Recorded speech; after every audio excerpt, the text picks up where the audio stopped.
तो दोस्तों Xabi Alonso to Real Madrid final deal हो चुकी है। जहाँ तक मुझे पता है सब most of Real Madrid fans इस ट्रांसफ़र से बहुत खुश हो रहे हैं। But I think Carlo Ancelotti का रियल मैड्रिड से जाना इस season was genuine, was of course because of the season he had with the team, Galacticos team. Rodrygo, Bellingham, Vinicius junior और एम्बाप्पे आपके अटैकिंग आपके प्लेयर्स थे, और उसके साथ भी आप एक भी ट्रॉफी नहीं जीत पाते हो, जो कि एक बहुत ही भयानक चीज़ हुई है रियल मैड्रिड के साथ इस सीजन। क्योंकि इस सीजन सब स्टार्टिंग ऑफ द सीजन जब किलियन एम्बाप्पे आया, एंड्री की साइनिंग हुई, तब लोग ये बातचीत कर रहे थे कि भाई इस सीजन कितने मार्जिन से रियल मैड्रिड बार्सिलोना को हराएगी ला लीगा में बार्सिलोना जीतेगी, ये बात तो हो ही नहीं रही थी। ला लीगा बार्सिलोना इस सीजन जीत ही नहीं सकती, ऐसी बातचीत हो रही थी। और बातचीत इस तरह की हो रही थी कि भाई इस सीजन ला लीगा में कितने पॉइंट से रियल मैड्रिड बार्सिलोना को हराएगी, ऐसी बातचीत चल रही थी।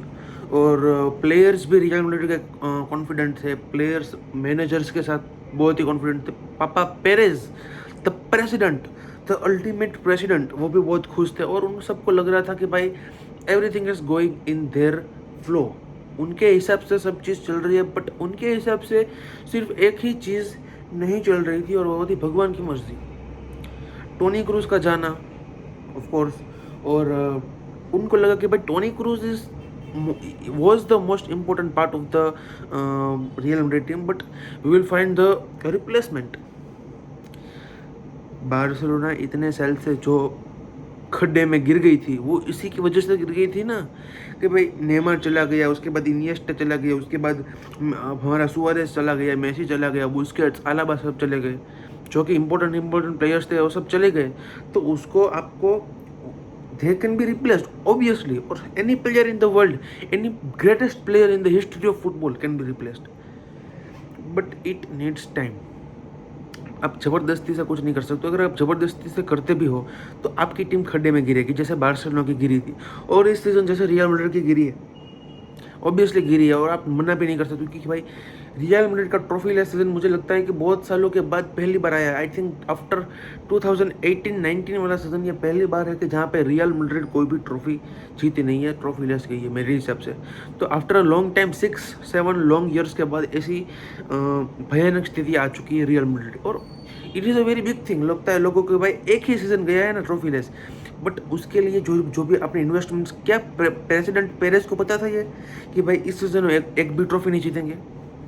उन्होंने पैसे बहुत खर्च किए होते हैं, और वो एक्सपेक्ट करते हैं अपनी टीम को अच्छा करे, जिसके हिसाब से प्रेसिडेंट को पैसे मिलेंगे, वापस टीम को पैसे मिलेंगे। ला लीगा जीतते हो तो पैसे मिलते हैं, ब्रॉडकास्टिंग राइट्स मिलती है, आपकी टीम की एडवर्टाइजमेंट राइट्स ज़्यादा मिलती है, आपके लोग टीम को ज़्यादा देखते हैं। अगर आप चैंपियंस लीग में जितने आगे तक पहुंचते हो, सेमीफाइनल फाइनल तक, तो आपको उतने ज़्यादा पैसे मिलते हैं। वैसे ही सभी कॉम्पिटिशन, कोपा डेल रे का, स्पेनिश सुपर कप का, और वो तो क्लब वर्ल्ड कप भी खेल रहे हैं, तो वहाँ से भी उनको पैसे मिलेंगे जितने आगे तक वो जाएंगे, उनकी क्षमता है, उनकी कैपेसिटी है तब तक। बट अब हम रियल मैड्रिड की बात नहीं करने वाले, अब हम बात करने वाले हैं the main guy Sabi Alonso के बारे में। Sabi Alonso is a very good manager मेरे हिसाब से। He is the underrated manager, but अब वो अंडररेटेड नहीं रहेगा, क्योंकि भाई अब वो ज्वाइन कर रहा है किसको? Joining obviously the real Madrid ultimate galacticos team. और लोगों को लग रहा है कि भाई बैलेंस की दिक्कत है, लोगों को लग रहा है कि भाई अंदर गैलेक्टिकोस के बीच ईगोइस्टिक प्रॉब्लम सब चल रही है, ईगो सबको एक दूसरे के साथ टकरा रहा है। भाई ऐसी बड़ी बड़ी टीम्स में आपको ऐसा सब एक्सपेक्ट करना चाहिए, से ऐसा सब एक्सपेक्ट आप कर सकते हो। और ये रियल मैड्रिड की हिस्ट्री रही है कि भाई ईगो तो भाई टकराने वाले हैं। पहले रोनाल्डो सबका टकराता था, अब इन सब इट इज़ ऑब्वियस, क्योंकि भाई आपकी टीम में बड़े बड़े प्लेयर्स होते हैं। आप अच्छे मैनेजर को क्यों लाते हो, उनके अच्छे स्टाफ को क्यों लाते हो, कि भाई वो इस सबको झेल पाए। बहुत ही प्रेशर होता है रियल मैड्रिड के मैनेजर के पास, बहुत ज़्यादा प्रेशर होता है बार्सिलोना के मैनेजर के पास, क्योंकि भाई एक तो ड्रेसिंग रूम का प्रेशर, पहली चीज़। दूसरी चीज़ बोर्ड का प्रेशर, प्रेसिडेंट और उनके जो बोर्ड ऑफ डायरेक्टर होते हैं उनका प्रेशर। और तीसरी और सबसे most important thing, for this job of Barcelona and real Madrid is press का प्रेशर। स्पेनिश मीडिया, मुंडो डिपोर्टिवा है, आप मार्का ले लीजिए, आप स्पोर्ट ले लीजिए, ये सब दिन दहाड़े रात के 12 बजे कौन सी टाइप की न्यूज़ आपके बारे में छाप देंगे आपको भी नहीं पता, और फिर आपको उस बारे में टेकल।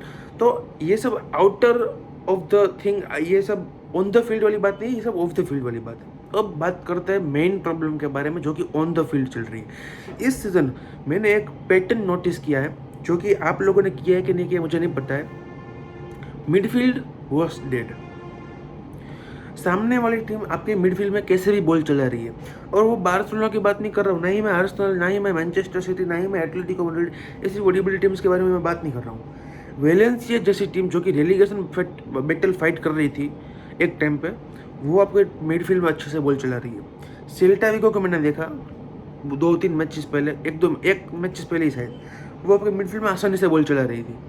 आपके पास बॉल विनिंग मिडफील्डर्स है in the form of Tchouameni, but कभी कभी वो डिफेंस में खेलता है तो आप उसको नहीं कह सकते, बट आपके पास कामाविंगा भी होता है। पूरे सीजन की बात कर रहा हूँ। फिर बहुत टीम्स है, जैसे कि हम बात करते हैं मयूरका के बारे में, बहुत हम बात करते हैं लास पाल्मास के बारे में। ये सब टीम है जिसने आपके मिडफील्ड में बॉल आसानी से चलाई है। मतलब कि आपकी मिडफील्ड ऑन द बॉल तो अच्छी नहीं है, let's be honest, on the ball real Madrid की मिडफील्ड ला लीगा में अच्छी नहीं है, बट ऑफ द बॉल तो अच्छी होनी चाहिए। और लास्ट सीजन और 2-3 सीजन से वो अच्छे ही थे, उसकी वजह से वो ला लीगा जीत पा रहे, उसकी वजह से वो चैंपियंस लीग जीत पा रहे। और नो डाउट अबाउट इट, आपको उसमें एक अच्छा इंक्रीमेंट करना पड़ेगा। मिडफील्ड में आपको एक अच्छा प्लेयर लाना पड़ेगा जो कि ऑन द बॉल भी अच्छा हो और ऑफ द बॉल भी अच्छा हो। मेरे हिसाब से 2-3 नाम है। एंजो फर्नांडिस है, जो कि would be a dream signing for Real Madrid, but would be very expensive. एक मुझे लगता है कि Vitinha is unrealistic target for Real Madrid, क्योंकि भाई PSG है इन द रेड एरब के, और उनके साथ नेगोशिएट करना after this Kylian Mbappe saga, it's going to be impossible for Real Madrid. और प्लेयर भी बहुत अच्छा कर रहा है, उसकी आपको मिनिमम 120 से ऊपर की बीड लगानी पड़ेगी अगर आपको चाहिए वो तो I think that is something unrealistic मेरे हिसाब से। And Mac Allister I think is the guy that Real Madrid should go all in. Alexis Mac Allister के बारे में लोग बात नहीं करते, लिवरपूल के साथ वो बंदा लिंक अभी खेल रहा है लिवरपूल के साथ, बट अगर कोई वो ट्रांसफर साइनिंग ले सकता है, अगर वो कोई साइन चुरा सकता है मैकलिस्टर की, 80 to 90 मिलियन यूरोस फेंक के आप मैकलिस्टर को ले सकते हो मेरे हिसाब से। It would be a very good signing. Enzo Fernandez से भी अच्छी साइनिंग होगी मैकलिस्टर की, अगर मैकलिस्टर आ जाता है रियल मैड्रिड के अंदर, पहली साइनिंग हो। और साबी अलोंसो ने एक सेंटर बैक की नीड, एक उसने अपनी डिमांड शुरू कर दी है बच्चे की तरह। एंड ही वुड भी, कोई भी मैनेजर रहेगा वो इस टीम को देखा क्या कि भाई आपके पास बहुत ही अच्छी टीम है, भाई मुझे ये 2-3 साइनिंग चाहिए, आई नीड दिस 2-3 साइनिंग। और आप उसको ट्रेंट एलेक्जेंडर आर्नोल्ड ऐसे ही मिलने वाला है राइट बैक की तौर पे, और उसको एक मिडफील्ड अगर इस तरह का मैकलिस्टर टाइप मिल जाएगा, Mac Allister, Valverde, Bellingham, it would be a great signing for Real Madrid. It would be great signing for Real Madrid. अगर वो 4-3-3 में खेलता, अगर 4-4-2 में खेलता है बंदा तो फिर चुआमनी को भी ऐड कर दीजिए आप। वाल्वर्डे आपका राइट मिडफील्डर, बेलिंगम आपका लेफ्ट मिडफील्डर, हमारे दोनों सेंटर मिडफील्ड में मैकलिस्टर और आज जाते हैं चुआमनी, और ऊपर आपका 2 स्ट्राइकर विनीसियस जूनियर और किलियन एम्बाप्पे। 4-4-2 में अगर मुझे नहीं लगता वो खिलाएगा, बट अगर वो 4-4-2 में खिलाता है तो की बात, मुझे लगता है कि वो स्टार्टिंग अपना बैक 3 के फॉर्मेशन से ही करेगा। नॉट क्योंकि भाई मैं श्योर नहीं हूँ उस चीज़ के बारे में, क्योंकि भाई लेवरकुसन से पहले वो बैक 4 में ही खिलाता था अपनी टीम्स को, और बहुत सारी मैचेस में लेवरकुसन के साथ भी उसने बैक 4 में ट्राई किया है। तो आई डोंट थिंक कि भाई रियल मैड्रिड जैसी बड़ी टीम के साथ जहाँ पे अटैकर्स बहुत ज़्यादा है, आपके पास आर्दा विलर भी अटैकर है, एंड्रिक स्ट्राइकर है, किलियन एम्बाप्पे, विनीसियस जूनियर, और अगर रोड्रिगो जाता है नहीं जाता आई डोंट नो, बट मैं 90% वो जाएगा ही, मुझे लगता है ऐसा। तो आई थिंक बैक 4 में खिलाना is better than back three में खिलाना, क्योंकि फिर आप बैक फाइव करते हो डिफेंस के टाइम पे, आप ट्रांजिशन में जाओगे। ऑल दो उनके पास पैसे प्लेयर्स हैं, उनके पास किलियन एम्बाप्पे है, उनके पास विनीसियस जूनियर है, उनके पास जूड बेलिंगहम है, no doubt about it, but 4-4-2 या फिर 4-3-3 ये दो formation are the best formation for Real Madrid. अब आते हैं सेंटर बैक के ऊपर। सेंटर बैक में डीन हक्सन के साथ अभी पूरी तरह से बातचीत चल रही है। डीन ह्यूडसन, सॉरी, 19 साल का सेंटर बैक, स्पेन के लिए खेलता है बंदा, and very young, very talented, huge potential, left footed centre back, दोनों ही पैर अच्छी तरह से चलते हैं। I think would be a great signing for Real Madrid, although and unless कोई भी इंजरी प्रॉब्लम नहीं होती है बंदे को, ऑल्दो एंड अनलेस बोला मैं। और मैं किसी भी प्लेयर्स के साथ अपने टीम के हो या फिर अपने राइवल्स के हो प्लेयर्स के साथ मैं एक ही चीज़ एक्सपेक्ट करता हूँ कि भाई उनको इंजरी ना हो, उनका फॉर्म डिप हो, उनका फॉर्म अप हो, that doesn't matter. Only thing that matters is the injury. Form अगर डीप होता है तो फॉर्म अप आने वाला है और आने वाला है, कोई माइका लाल उस फॉर्म को ऊपर आने से रोक नहीं सकते। बट अगर आपका प्लेयर इंजर्ड हो गया तो फिर आपके पास सिचुएशन बन सकती है जैसे कि एंसो फाटी की बनी। एक बार इंजरी हो जाती है फिर आपको वो डर रहता है। थैंक गॉड, मैं प्रे कर रहा था गॉड से, मैंने शंकर भगवान को लोटे चढ़ाए थे कि मैं फ्रैंकी डियोंग के साथ वो प्रॉब्लम ना आए, क्योंकि भाई उसकी ankle problem were very serious that बंदे को फिर से हो सकती थी। और स्टार्टिंग ऑफ द सीजन में हमको लग रहा था कि भाई ये लंगड़ा खेल रहा है, क्या हो गया उसको, but till the end of season he is, ये उसका बेस्ट सीजन था, वन ऑफ द बेस्ट नहीं, it was his best season in Barcelona jersey. लोग कहते हैं भाई 20-21 वाला सीजन, 21-22 वाला season they were too good, 2022-2023 वाला सीजन भी अच्छा था, ये वाला सीजन ही अच्छा था। बट डीन ह्यूडसन के साइनिंग, अगर वो बंदा इंजर्ड नहीं होता है, he will be the one of the best centre back in La Liga, he will be one of the best centre back in the world, I think so.